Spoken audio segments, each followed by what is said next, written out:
रामगड केंद्राच्या CHO Swarda Kubal madam यांचे स्वागत करतील.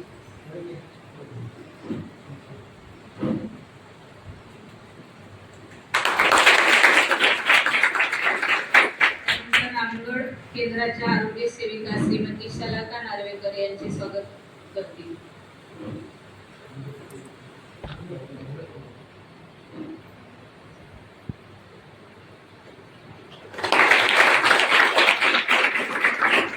रामगड आरोग्य केंद्राच्या सहाय्यक जे आहेत हाटले मॅडम यांचे स्वागत देशमुख सर करतील.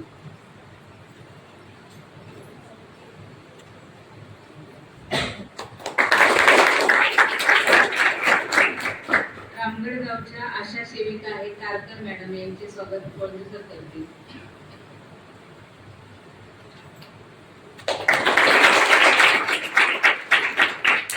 कोटणे गावच्या आशा सेविका आहेत परब मॅडम यांचे स्वागत पेडणेकर मॅडम करतील.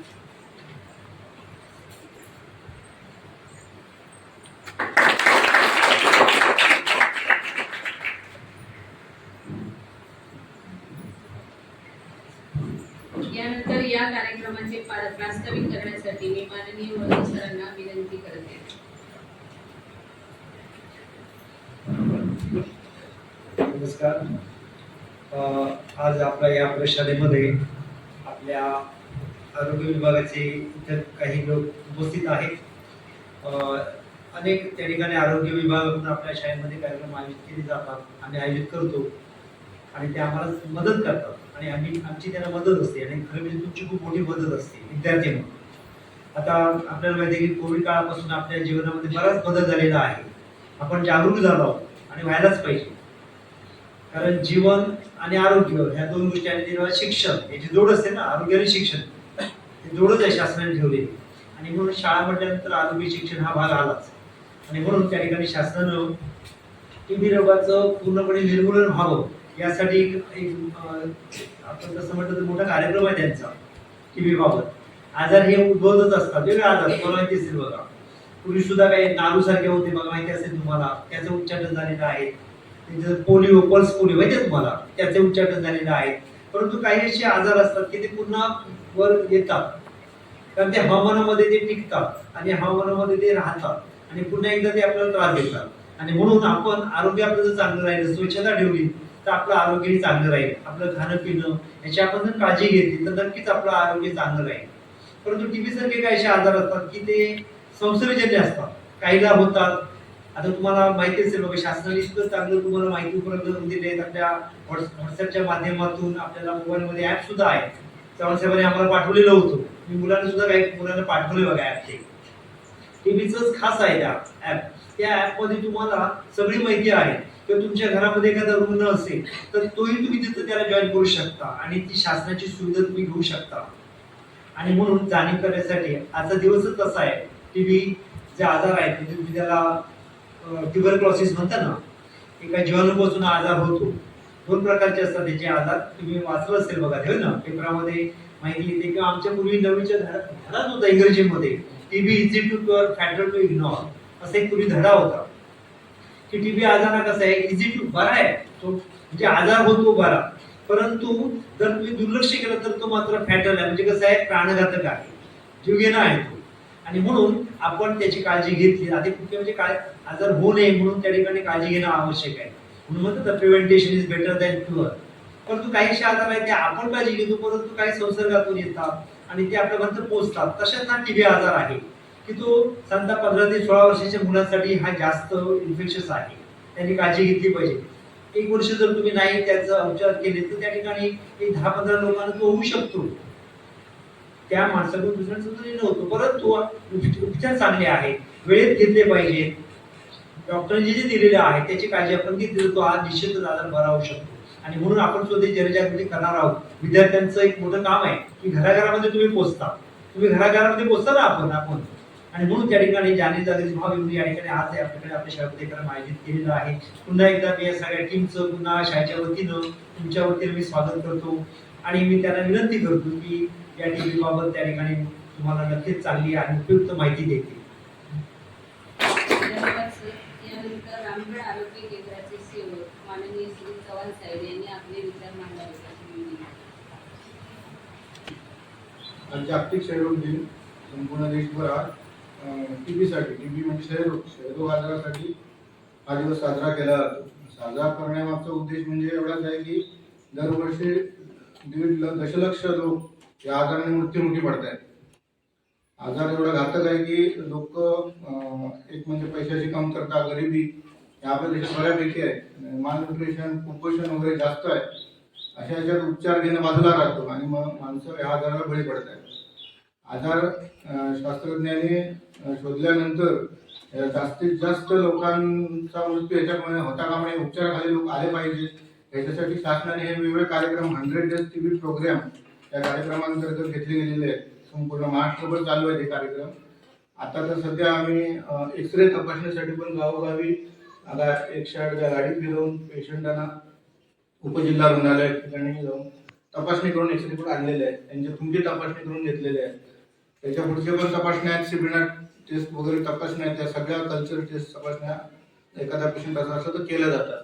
पण सर्वात महत्त्वाचं म्हणजे पेशंटची काही लक्षणं असतात. अशा आपल्या घरी पेशंट असतो, आपल्या नजरेखाली पेशंट असतो, प्रायव्हेट उपचार घेत असतात. तर त्याला संध्याकाळी बारीकसा ताप येतो, वजन कमी होतं, त्याला खोकला असतो, खोकल्यातून त्या बडक्यातून रक्त पडतं.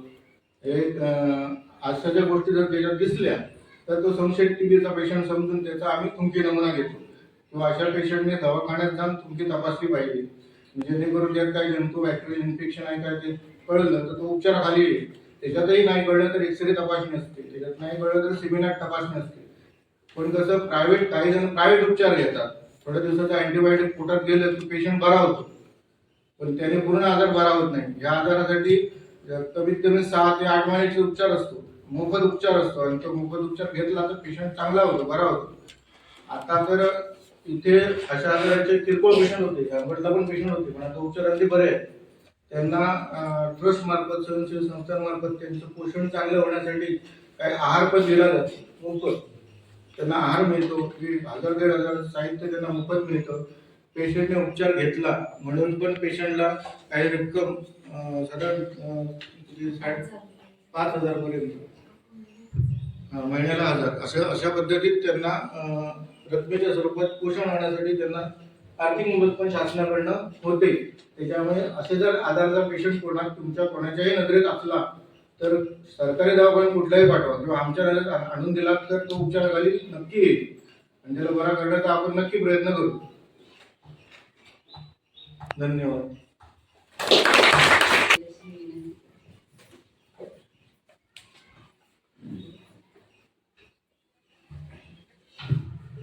आज 24 मार्च हा दिवस आपण जागतिक क्षयरोग दिन म्हणून साजरा करतो. तर या दिवशी या रोगाबद्दल जनजागृती करण्यासाठी सगळीकडे गावोगावी हे प्रोग्राम घेतले जातात. तर ट्युबरक्युलोसिस म्हणजे ॲक्च्युली काय, तर मायकोबॅक्टेरियम ट्युबरक्युलोसिस नावाचा एक विषाणू असतो. तो टीबी बाधित पेशंटच्या शरीरातून निरोगी माणसाच्या शरीरात थुंकी वाटते किंवा तो खोकला किंवा त्याने शिंका केली तर त्याच्या वाटे निरोगी माणसाच्या शरीरात एंटर होतो. त्यामुळे माणसाला टीबी होतो. तर त्या माणसाची लक्षणे काय असतात, तर त्याला संध्याकाळच्या वेळी जास्त ताप येतो, भूक मंदावते, वजन कमी होतं किंवा 7 किंवा 2 आठवड्यापेक्षा जास्त त्यांना खोकला येतो. तर एखाद्या पेशंटला टीबी आहे हे आपण कसं डायग्नोज करायचं, तर त्यासाठी पेशंटचं चेस्ट एक्सरे केला जातो किंवा त्याच्या थुंकीचा नमुना पाठवला जातो. तर हा रोग होऊ नये म्हणून तुम्हाला सगळ्यांना जन्मतः पोलिओ हे वॅक्सिन दिलं जातं. तसंच आता अडल्ट BCG म्हणून दिलं. आपण पण गावात सगळीकडे गावोगावी फिरून तुमच्या पण घरी येऊन सगळ्यांच्या अडल्ट BCGचा डोस दिलाय. तर हा रोग होऊ नये म्हणून आपण पोषक आहार घ्यायचा असतो, पालेभाज्या खायच्या असतात, फळं खायची असतात. यानंतर क्षयरोग दिनानिमित्त आपल्या शाळेमध्ये एक निबंध स्पर्धा आयोजित केलेली होती. तालुकास्तरीय निबंध स्पर्धा होती आरोग्य केंद्रानेच आयोजित केलेली होती. या स्पर्धेमध्ये आमच्या शाळेतील 8वी ते 10वीचे एकूण 25 मुलांनी सहभाग घेतलेला होता. त्यापैकी पहिले 3 क्रमांक जे आहेत, या 3 क्रमांकांच्या मुलांची जी बक्षीस आहेत ती देण्यासाठी आरोग्य कर्मचारी इथे आलेले आहेत. तर हे 3 क्रमांक मी पहिल्यापासून घोषित करते. या निबंध स्पर्धेमध्ये प्रथम क्रमांक आहे कुमारी समृद्धी चिंदळकर, इयत्ता 9वी.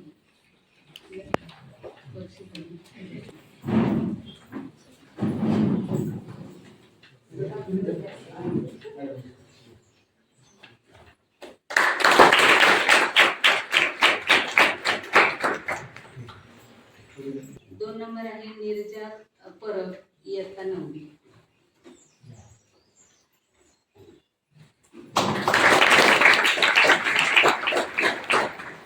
तीन नंबर आहे गौरी निलेश घाडेगावकर, इयत्ता 8वी.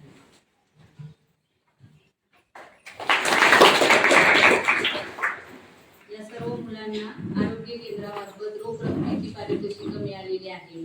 सर्व विजेत्या मुलांचे धन्यवाद, त्यांचे अभिनंदन आणि भाग घेतलेल्या सगळ्या मुलांचे पण अभिनंदन. आणि यानंतर आपण एक प्रभात फेरी काढणार आहोत रामगड बाजारपेठेपर्यंत. तर सर्व मुलांनी या प्रभात फेरीसाठी बाजारपेठेला जाण्याची तयारी करायची आहे. आणि आजच्या या कार्यक्रमाला उपस्थित असणाऱ्या सर्व आरोग्य टीमचे मी आभार मानते. आणि क्षयरोगाविषयी तुम्हाला जनजागृती झालेलीच आहे. फक्त मॅडमनी जे तुम्हाला लक्षणं सांगितलेली आहेत, अशी लक्षणं असणारी जर आजूबाजूला कोण पेशंट सापडले तर तुम्ही आरोग्य केंद्राशी संपर्क करायचा आहे. अशा लोकांचे मोफत उपचार तुम्हाला उपलब्ध आहेत. अगदी त्यांच्या घरापर्यंत गाडी येऊन त्यांना दररोज औषधं घरी नेऊन देण्यापर्यंत सगळी कामं ही आरोग्य कर्मचाऱ्यांची टीम करते. त्यामुळे हा रोग आपल्याला आपल्या देशातून समूळ नष्ट करायचा आहे, त्याचं उच्चाटन करायचं आहे. आणि याच्यासाठी जनजागृती महत्त्वाची आहे, ती तुमच्या मार्फत होणार आहे आणि तुम्ही ती करणार आहात, एवढी अपेक्षा व्यक्त करून आजचा कार्यक्रम संपला असे मी जाहीर करते.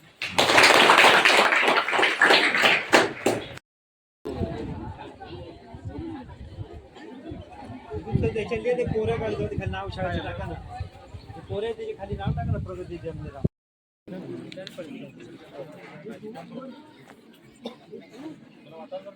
वातावरण